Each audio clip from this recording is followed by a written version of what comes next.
Bismillahirrahmanirrahim. Assalamualaikum warahmatullahi wabarakatuh.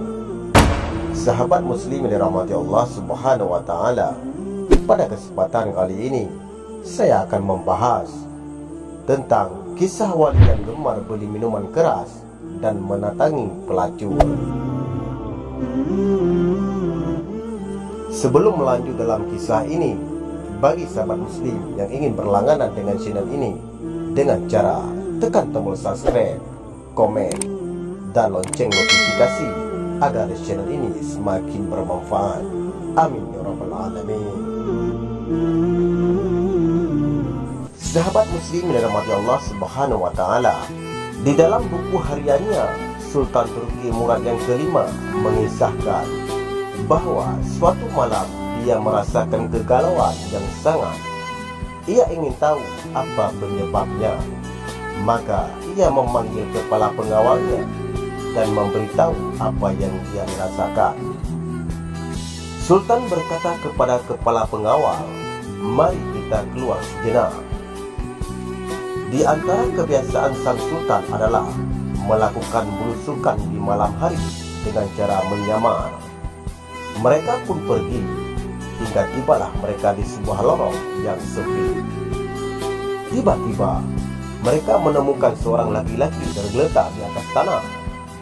Sang sultan mengerak-ngerakkan lelaki itu. Ternyata ia telah meninggal. Namun orang-orang yang lalu lalang di sekitarnya tak sedikit pun mempedulikannya. Sultan pun memanggil mereka. Mereka tak menyadari kalau orang tersebut adalah sultan. Mereka bertanya, "Apa yang kau inginkan?" Sultan menjawab, "Mengapa orang ini meninggal, tapi tidak ada orang satupun di antara kalian yang mau mengangkat jenazahnya? Siapa dia? Di mana keluarganya?" Mereka berkata, "Orang ini zidik, suka menenggak minuman keras dan berzina." Sultan menimpali, "Tapi bukankah ia termasuk umat Nabi Muhammad sallallahu alaihi wasallam? Ayo angkat jenazahnya, kita bawa ke rumahnya." Mereka pun membawa jenazah laki-laki itu ke rumahnya. Melihat suaminya yang meninggal, sang istri pun menangis. Orang-orang yang membawa jenazahnya langsung pergi. Tinggallah sang sultan dan kepala pengawalnya. Dalam tangisannya, sang istri berucap kepada jenazah suaminya, "Semoga Allah merahmatimu wahai wali Allah. Aku bersaksi bahwa engkau termasuk orang yang saleh."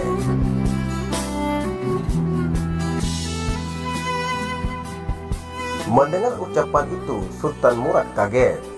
Bagaimana mungkin dia termasuk wali Allah, sementara orang-orang membicarakan tentang dia begini dan begitu, sampai-sampai mereka tidak peduli dengan kematiannya. Sang istri menjawab, "Sudah kuduga pasti akan begini. Setiap malam suamiku keluar rumah, pergi ke toko-toko minuman keras. Dia membeli minuman keras dari para penjual sejauh yang ia mampu. Kemudian minuman-minuman itu dibawa ke rumah lalu ditumpahkannya ke dalam toilet sambil berkata, 'Aku telah meringankan dosa kaum muslimin.' Dia juga selalu pergi menemui para pelacur, memberi mereka uang dan berkata, 'Malam ini kalian sudah dalam bayaranku, jadi tutup pintu rumahmu sampai pagi.'